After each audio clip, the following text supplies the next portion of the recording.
Good evening. Anthony Farrell is my name at Lilliput Press. I'm delighted to be launching formally A Hut at the Edge of the Village by John Moriarty, introduced and edited with commentary by Martin Shaw, a wonderful new anthology of one of our greatest writers. I would like to thank both Mcan and Martin for joining us, and I will now just present their brief bios so that our viewers know with whom they're dealing. Martin Shaw. Martin Shaw is an illustrious and illuminating author, mythologist, and storyteller. He's currently a reader in poetics at Dartington Art School in England's West Country. And he founded both the oral tradition and mythic life courses at Stanford University on the west coast of the United States. He's serious business, Martin. His collection of Celtic stories and poems with Tony Hoagland, Cinder Biter Celtic Poems was published by Grey Wolf Press in 2020. And his most recent books include Courting the Wild Twin, The Night Wages, Wolf Milk, and A Smoke Hole, resonant titled indeed. Smoke Hole also derives from his extraordinary podcast conversations, the last of which is with Tommy Tiernan, and is truly worth a listen. Mcan Magan, who is our guest speaker, is himself a writer and documentary filmmaker. I've known Mcan slightly over the years. He's a descendant of the O'Rahilly, and he has revolutionary metropolitan blood in his veins. He was based once in London, but now he's moved to Westmeath, to his hut on the edge of the village of Collinstown, where he lives in an oak wood with bees, hens, near Loch Lane. It's a few short miles from where I grew up, Jamestown. And as I came to town, he moved to the country. We crossed paths, perhaps in Kinnegad. He writes for the Irish Times, reports on travel for various radio programs. He's wonderfully bilingual and has presented dozens of documentaries on issues of world culture. His most recent book is 32 words hyphenated for Field. This is an extraordinary volume that was shortlisted for the Ann Post Irish Book of the Year in 2020 and has, I believe, sold 30,000 copies and running.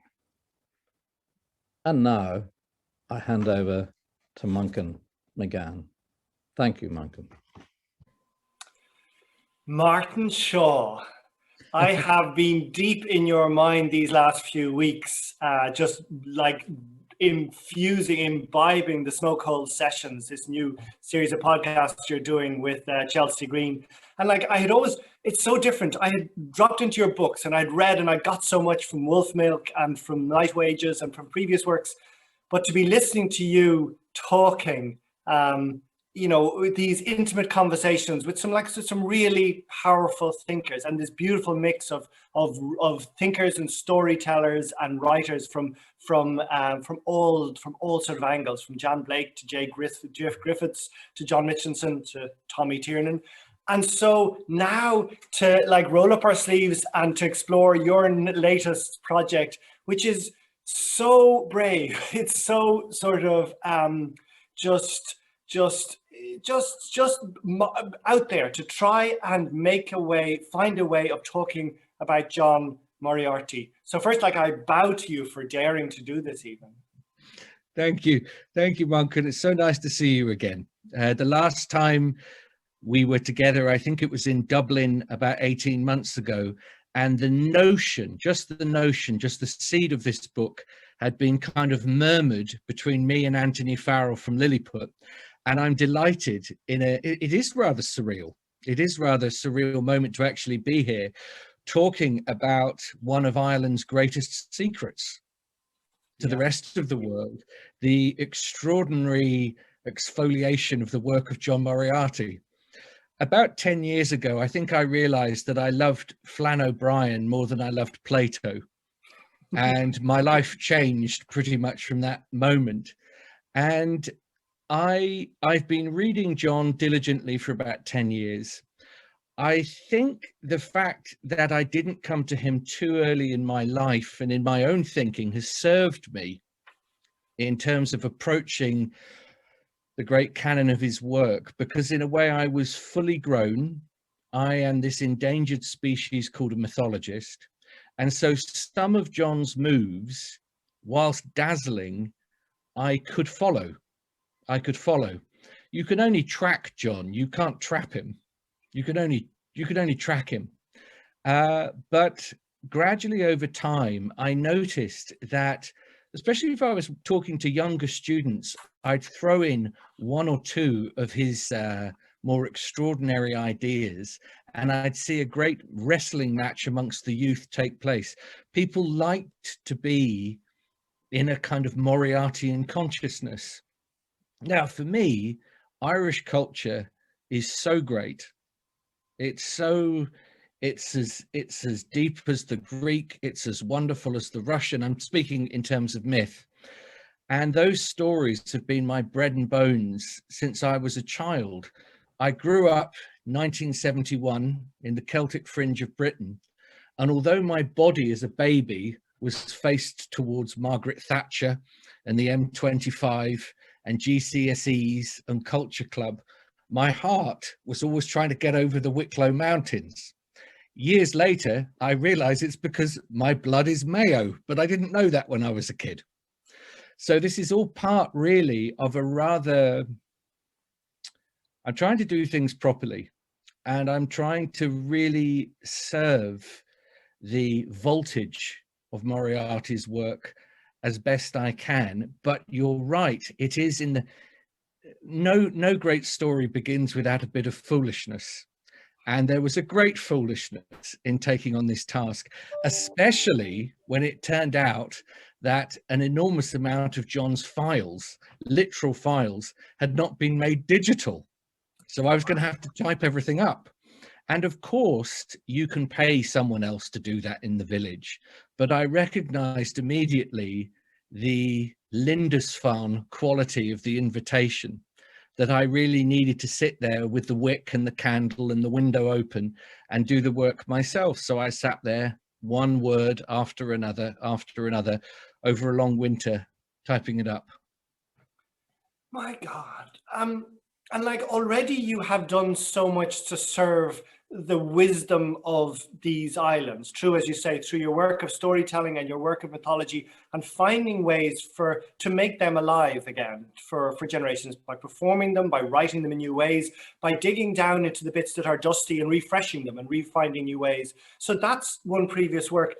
But then for you to also take on Moriarty, and as you mentioned, like Anthony Farrell, it's so important to mention. So John, anything could have happened to John Moriarty at any moment. He could have ended up in a ditch so easily. Like, the man had so much wisdom, but he was constantly almost trying to trip himself up and trying to stop the information getting out there. And it was really thanks to Anthony Farrell's patience over years, to coax him into writing the books, to coax him to deliver them, to try and coax him to edit them, though that never went very well. And so we do have this lore, this body of knowledge all through Lilliput Press, the likes of What the Curlew Said and Night Journey to Bodgaia and Dreamtime and Turtle was a long time gone, and then all his CDs, his talks. And as Tommy Tiernan, I think, said in one of your podcasts, that, you know, there is one accessible way. It's slightly easier to get through them through his CDs.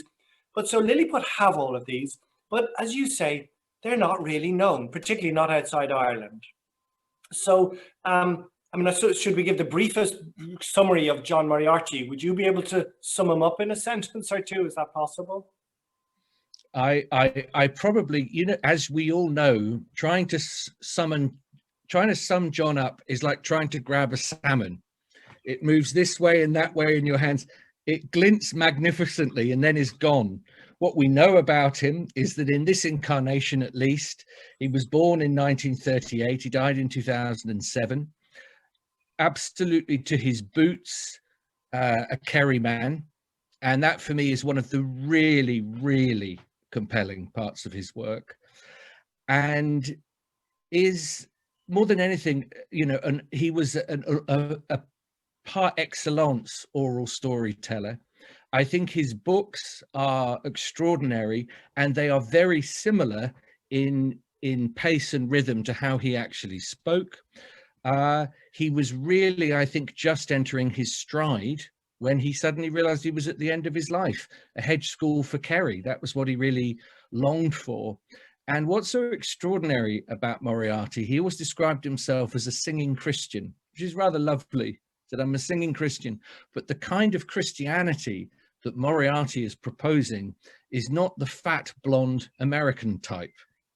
It is the Jesus that turns up, and when he gives you the good news, it may feel very much like the bad news. This is he with his little karmic stick, Moriarty helps create space around Christ again, whilst having this, and this is, you know, that this is riven thick in Irish myth and poetry. There's a beautiful porosity between his pagan soul and his Christian heart. So I've done a terrible job of describing him, but that's my first hurl of language. No, that's so alluring. It is exactly that. And like, so many people have been touched by him, and we think we need to get the message out further. And yet we haven't so far. We've all failed. And even Lilliput have put out edited versions before by Michael Higgins and Brendan O'Donoghue, and yet no one knows him. And what's so different about your book is just the audacity and the quality of your writing. Like, as you say, you've written a long time, and you've written different styles and different formats in your life. But like, your writing has the same vivacity and wildness and boldness and sense of humor and devilment as Moriarty does. And so this is both in your introductions and then in your chapter introductions. You've divided your exploration of Moriarty into things like ecology and story and hugeness and Christianity and death. But each chapter, you know, you're just, because it's hard to do Moriarty, and yet we are lured, we are soothed, we are embalmed by your words. You start off with you know, trying to coax us into him, saying things that we are sometimes chasing a leaping hare, not a bridge builder. If we attempt to swallow the ocean, we drown, but a salty drop dabbed on our forehead may be a great blessing. Like, I could quote you and I could quote Moriarty so often, and you wouldn't know which is which. You both have this force of nature through your voice. So somehow we're going to need to, I'd love to touch on some of the themes of that you decided to touch on in Moriarty's work. Would you like to start with something, or will I suggest something? Yes, let me have a grapple with the book that's just turned up, and in typical Lilliput style is beautifully handsome. Very important. Smells terrific. Nice cover. So let me think, what was I up to? I mean, just listen to these titles of John's. Horses walking spellbound. I no longer smelled of thunder. I no longer smelled of thunder. Good God. You know, Silver Branch beholding, crossing the torrent, Hamlet to my own skull, genius in every stone. It's sort of embarrassing, the riches that John is carrying in his pocket. And John, most attractively for me, he's a great rescuer of thrown away stories. He walks back from the pub with his mate Martin, and in those two hours, you have a sort of Joycean odyssey going on. And he's so overwhelming to a new reader. One of the things I wanted to do with this book is not to franchise him, not to hashtag him, not to reduce him in any way whatsoever, but to say there are some essential, energetic, what he would call seal holes in his work. And if you dive down them, your life will never look the same again. And that could apply to someone working in a garage in Dunleary, through to, you know, a poet on the edge of Dartmoor where I live. I wanted to say that really, for me, the big move with John is from seeing the world to beholding it. Now, of course, that sounds trite. Of course, it sounds obvious. But of course, behind Moriarty is William Blake. Behind William Blake are any number of bardic figures. And when you are exhausted by life, when you're lonely, when you're confused, and when you're tired, it's hard to keep beholding. It's hard to see, you know, eternity in a grain of sand. But that mandate is central to what John is doing. So that's the thing I tried to get to in the introduction, which is, as you, I'm glad you picked up on it. Don't try and drink this thing all in one go. You're going to get the bends. But what would it be to tell the story of the Hound of Ulster? What would it be to learn how to scythe a field? What would it be to go to the west of Ireland and dig into the curvaceousness of the language? Those are John's invitations. There are very few people walking around on this planet with his hallucinatory erudition. That's how I would describe it, hallucinatory erudition. But for us mere mortals, we can come in under his wingspan and not mimic him, not do that, because he wouldn't be interested in that, but just take one or two grains and go and do our own work with it. So anyway, over to you in terms of themes. I'll go wherever you want. Very good. And I mean, your way of summing that in your intro, this you know, trying to grapple with that vastness, is, as you say, as we behold the mighty wallop of poetical contortions and mythic philosophizing, our erudition, or our lack of it, may feel exposed, vulnerable, and most of us don't like that. You say deep information usually arrives with dismay, so we may opt out. Easier to put the book down and to go find something milder. But the way you coax us into going deep is you start with finding easy enough stories that we can grapple with. And as you say, the stories of Martin, or of Big Mick, isn't it? Or Big Mike. Big Mike, yeah, were so beautiful. And as you say, these are just his neighbors, and how he can take a local person and make it absolutely universal. And just like last week, in fact, 2 days ago, I was up on top of a bog in Coolay with Padre Riada, mountain bog. And I asked him, where is this? Where are we? And he just said, that's John Moriarty's question. He said, that's the question on the way back from the pub at night. Where are we? And he looked around. There's no way of describing that. So it's the way of making the normal, of seeing the normal things and finding that extraordinariness in it. Were you consciously at first trying to lure us in by taking these easy stories that we could understand? Yes, I think there's an element of that. I wanted, you know, John is a kind of astrophysics, isn't he, really? So on one moment you're seeing a blackthorn bush, then it's trembling with particles, then it's a blackthorn bush again.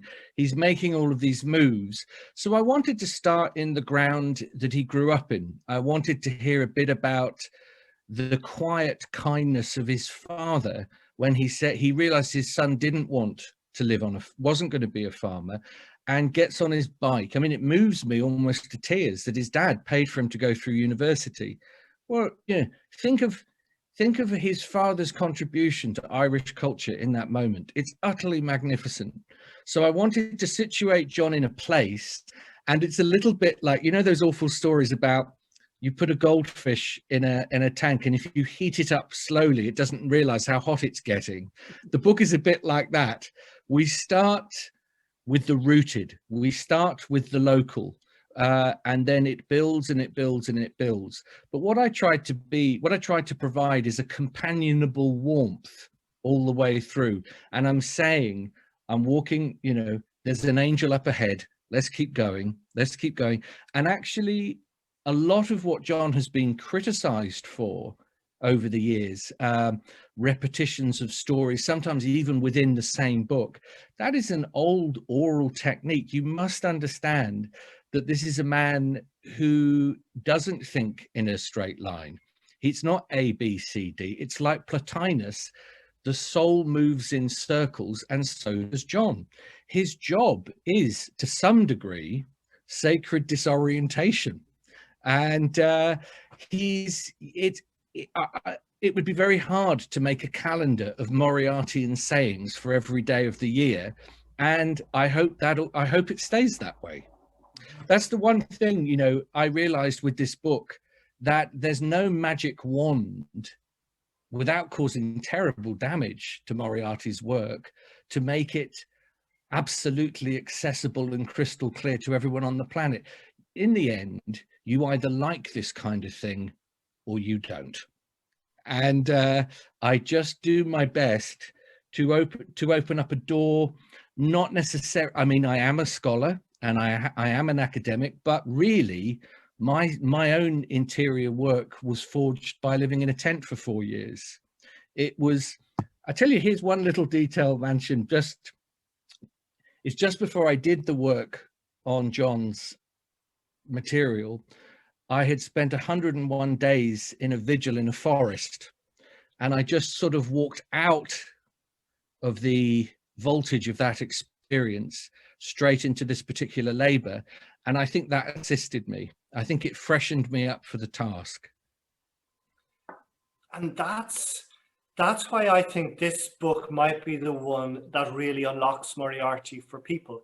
For those two reasons that you said, your both knowledge of mythology and then your knowledge of the spiritual exploration. So I think the first time I talked to you was on a phone line, and it was from your cottage in Dartmouth National Park. Yes. And you were telling me, I have 5 people in undergoing wilderness experiences, 4-day wilderness explorations in the wood behind me, and you said, "Oh, I better go and check on them." I think was yes, right. yes. Maybe because it was the 4th day. So you are living this shamanic idea of both. Yeah. You have done long experiences of going out into those realms, and you are dropping people there, which is what Moriarty is trying to do through story. So I'd love if you talk this idea of the sacred disorientation. For a lot of people, that's an academic word. For you, it is a tool that you are using, that you have used for decades. And then just to go further, you talk a little bit about that idea of circles. And I have been so frustrated by Moriarty when I've read him in the past, and so frustrated with Lilliput and poor Anthony Farrell too, for daring to not edit him. And you see things differently, because for my shame, I'm a linear, product of academic thinking. You understand that that's not how people thought. So I'd love if you told just a little bit more about that circular idea and then sacred disorientation. I would. These are great questions. A phrase a friend of mine, Danny Deardorff, who was another storyteller, used to use. He used to say, he said, confusion is a ritual device. It's not always a ritual device by any means, but when you're in the hands of somebody, and I'm going to be careful with the word I'm going to be used because it's become rather political, you're dealing with an indigenous teacher when it comes to John. I mean indigenous to Kerry, I mean indigenous to the west of Ireland, but then out of that locality, he's incredibly universal in his themes. So although I would enjoy John O'Donoghue, or I would enjoy other writers that you could call Celtic and spiritual, there's a wonderful brightness and a vivacity and an intelligence about them. When I want to dig into the swamp of my own nature, when I want to go down into the unseelie places, John's 5 fathoms deep approach is what I need. His endless circling around Gethsemane, Christ taking on the karma of the world, cavernously deep, crossing the torrent. I haven't really heard people talk like this before. This is extraordinary. Now, here's the thing.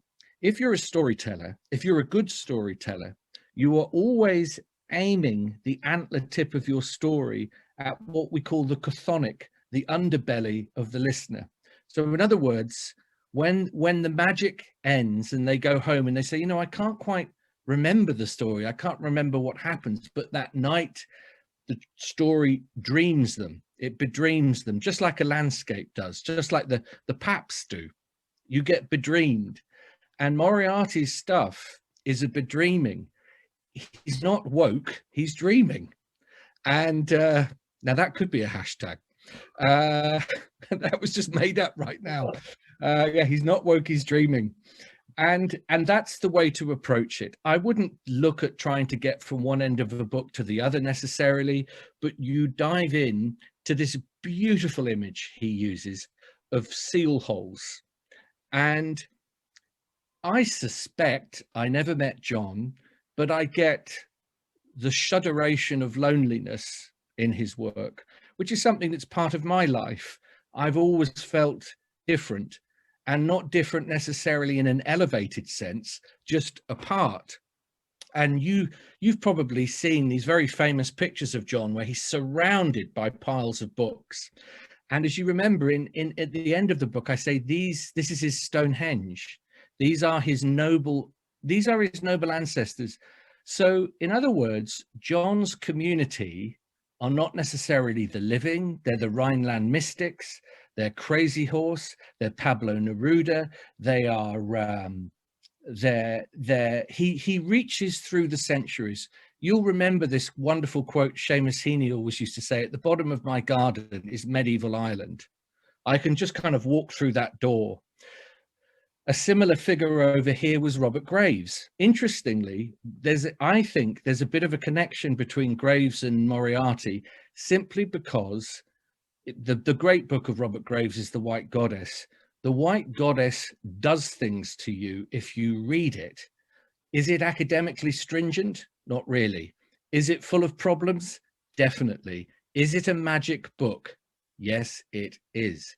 And that, for me, it's a little bit of a caveat, but that's what I think is so rare about what John's doing. You're entering the marvelous. Yeah. And so this tiny minority of us have known about it, and we've never been able to get it further than that because he sets the barriers so high. And yet you have found this way to make it accessible. You even say at some point that there's a gentleness to him. Often he is trying to lead us on, to lead us, but with a hand on the back of our shoulder. But the ideas in some of like the more easy, accessible ideas that struck me and that I will be sharing with other people, and I'd love that you might just tell one of or two of if you felt like it were. I mean, Big Mike and his experience, that beautiful story of Big Mike is gorgeous, are the whole idea of Festus the man from Connemara looking for wisdom, or if none of those appeal to you to talk about, the other is some of the social history ideas, the idea of the May Day fights. Would any of those, would you be willing to talk about?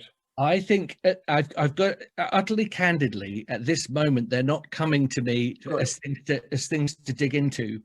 But what I would say, and I'm sort of returning to a familiar theme here, is that John, gardener as he was, local guy as he was, skint most of the time as he definitely was, somehow by some miracle he took his own life quite seriously. He took his work seriously.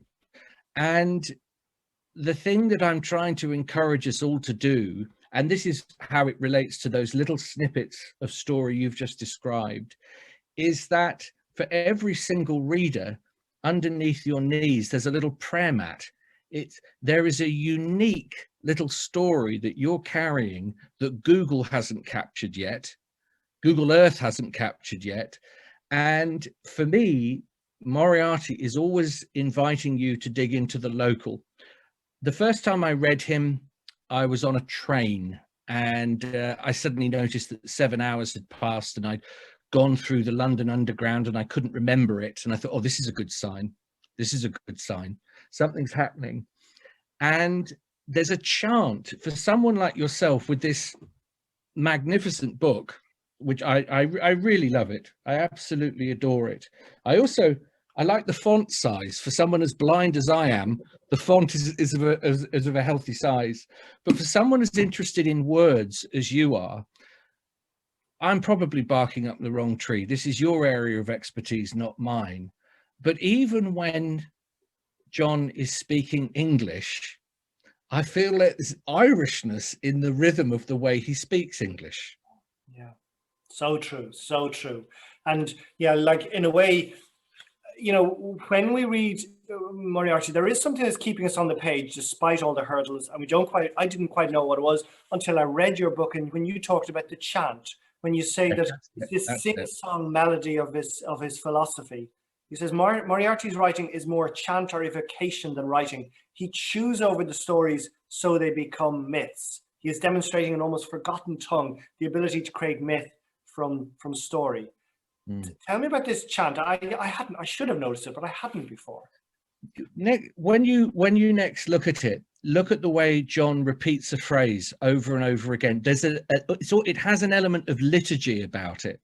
Now, the first great storyteller I was in the presence of was a man called Wallace Black Elk. Now, Wallace Black Elk was a Lakota Sioux medicine man whose grandfather, this is an interesting connection, was Nicholas Black Elk, who wrote Black Elk Speaks, the seminal Lakota book about the visionary early life of Nicholas Black Elk, which is a huge influence on John. And it's his grandson who I was first in the presence of. Wallace Black Elk used stories. If there was someone that was ill in front of him, he would be able to diagnose where the sickness was and what story that part of the body needed to heal itself. Wow. Now, that's the kind of world I want to live in. Years later, I was lucky enough to be part of I've traveled extensively as a storyteller, and a native tribe called the Miwok from Northern California invited me into the longhouse to tell stories for their young men and women. And I told it at maybe 4 or 5 in the morning. Conventional time had gone away. And as I come out, there's an old man with a stick guarding the longhouse. And I said, "Grandpa, what are you doing with the stick?" And he said, when you tell when there's a storyteller like that around, it attracts snakes. They come to listen. So he said, "I'm just protecting the kids from the snakes." Now, I think that's the world you want to live in. I know it's the world I want to live in. The center point to my own work is that the earth thinks in myth. It really does. And certain stories have a more than human intelligence in them. There is a moment where the covaciousness of the Shannon or the cormorant or the wild, stark intelligence of the heron, it's in there. You're hearing a story that is not just a monomyth, it has all kinds of little mischievous agendas. And the reason that I love John's stuff so much is probably for the reasons it drives a lot of people absolutely crazy. It's hard to get a mission statement out of it. Yeah.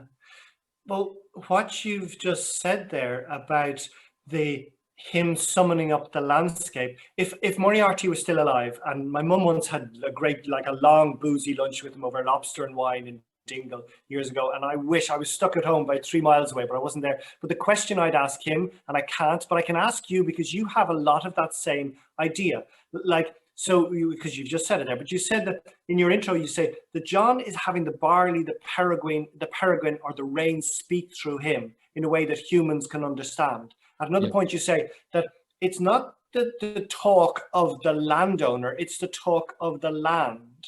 Now, that's again a concept beyond me. It's a concept that you understand and John understands, and you just touched on it there. But our brains have forgotten how to think like that now. Yeah. What killed the bardic schools in the end was that the bards, when we use the word bard, what's wonderful about the word bard is to this day, it has a little electricity to it. People go, "Oh, what's that?" And when we think about bards, I immediately go into a kind of slightly Van Morrison-esque astral weeks reverie, and we're all speaking in tongues, and there's lightning storms and black bears moving through Galway City, that kind of thing. I like that idea. But actually, what really, as Tommy Tiernan would say, what really fucking happened is actually, in the end, the bards became, because they were employed, really, first of all, they take away all local dialect. So all bards sort of sound the same. You can't distinguish between a bard from Dingle and you would from Waterford, which is a travesty. And so the whole thing gets kind of combed over and combed over and combed over and combed over. And so finally, that early connection I just mentioned, an earth that thinks in myth. No one's doing the heavy lifting anymore. No one's getting broken open in the wilderness. People, in an image I use is when you go out and fast in the forest, you shouldn't come back with a pelt or a corpse. You should come back with a wild animal. And it's the dance between you and that being that makes real work. I'm always under pressure, because people understand I have a kind of an ecological awareness in my mythic work, to make it a little bit more straightforward, to break it down a little bit too much. And I always say to them, have you read John Moriarty? Because if you think I'm hard, go in this direction. But it's this thing we keep coming back to. In South American magic, there's a thing called twisted language. And whenever like Yeats, the hawk round the well, when you're circling around something of tremendous power, it is naive to name it directly. It is naive to name it directly. One of the things that I do in my own practice is I go out on walks and I try and make a rowan tree swoon. I go to the River Dart where I live and I find 12 secret names for a bend in the river, because 2000 years ago, we didn't have what we call postal codes in England. Every postal code had a deity attached to it, and you knew the name of the deity, not the fucking postal code. Excuse my French listeners. But I really care about this. And actually, I have to say, I want to get back over to Ireland, if you'll have me, you know, because I feel that we have work to do. And I'm really excited about what you're up to. I love this book that you've written, and I know this is the first very public iteration of an enormous amount of work you've already done. So I feel, in a way, both you and I are kind of surfacing at the same time, in a fashion. Yeah, I guess, and it's not us at all that's doing it. And there's an energy rising. There's a curiosity during Ireland. Like, you know, you will return to Ireland after COVID and you will find a very, very different island. Things Really? have happened for the better. People have cottoned on, have lightened up, have connected to landscape, to growing things, to language, to traditional language, just like it's happened in Britain, you know, this idea of nature. So where all of these were marginal aspects, now there's a hunger for them, which makes me think this might be the moment of Moriarty. And we know there was always the moment, but the question has been for 20 years, whenever people meet, who's going to edit him in a way that he is engaging, just so that we can get a taste for him and then we can dive in deeper. And the one I suppose insight we did have in Ireland was that RT program that gets shown a bit on YouTube. This the Blackbird and the Bell, and what Tommy Tiernan has done in the past to highlight him and is doing now in the introduction to the book. But this idea, I got a new whole understanding of the idea of the Blackbird and the Bell from your quotes and from the quotes of the vast quotes from all of the different books that you've assembled, and then from your introduction. I always thought it was one or the other, and the Blackbird was better than the Bell. So the idea is, isn't it, that Oisin, the Fionn McCool's son, was in love with the sound of the Blackbird, and St. Patrick was in love with the Bell, and the Bell and Christianity represented conformism and sort of confinement, and the other was the opposite. You have quotes in the book showing both, showing John Moriarty arguing for both. But do you remember there is a point where he says, actually, the Bell is more important than the Blackbird? Do you remember that, or do you remember why he says it, or why would that be?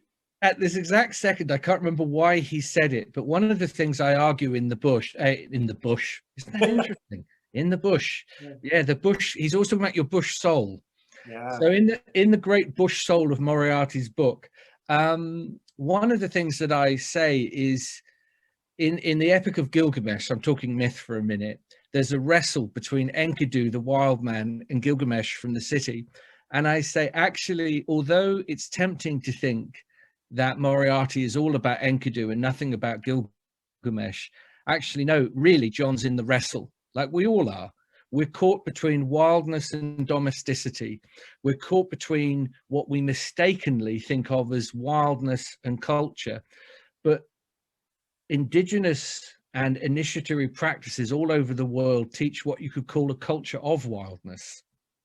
And I have to say, having spent countless thousands of hours alone in woods and on the top of hills, a lot of people are meeting me coming in the other direction. Everyone's flooding out to those wild places, and I'm actually coming back in a way. And as I say, how you approach when we last wrote, you wrote this beautiful piece in the Irish Times when I first came over, and you said, you know, Martin says he's bringing back the snakes, bringing them back, and there is an element to that.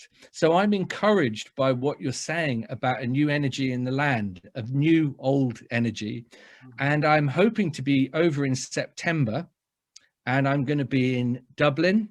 And then somehow, some kind soul I will find, maybe it'll be Anthony at Lilliput, will get me over to the Clifton Arts Centre, not the Arts Centre, the Arts Festival, excuse me, where I will talk about my relationship with John stuff. And to be honest with you, I'd love to tell some stories. I'd love to dig into the stories of place. I should meet Eddie Lenihan, I guess. You know, there's a few folks. Anybody who comes to mind, please let me know, you know.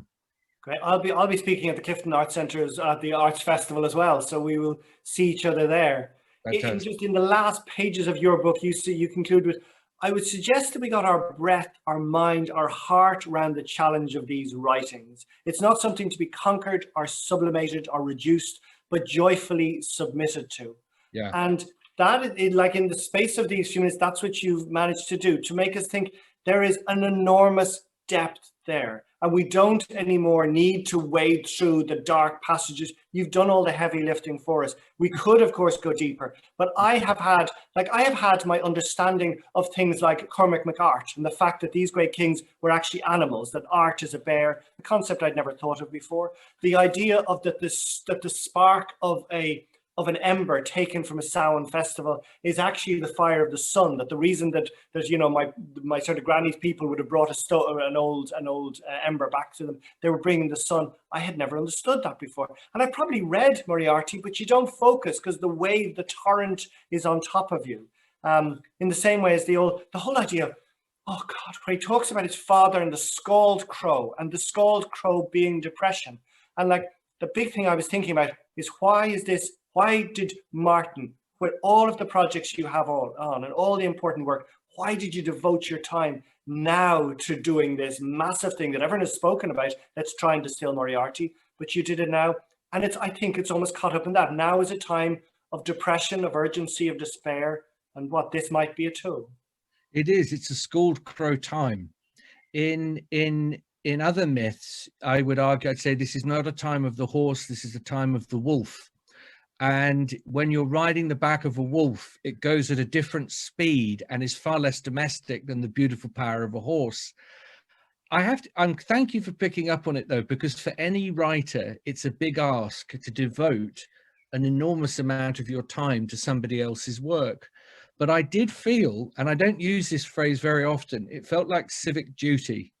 It felt like something that I just wondered if I had a particular take into it that could be useful for people.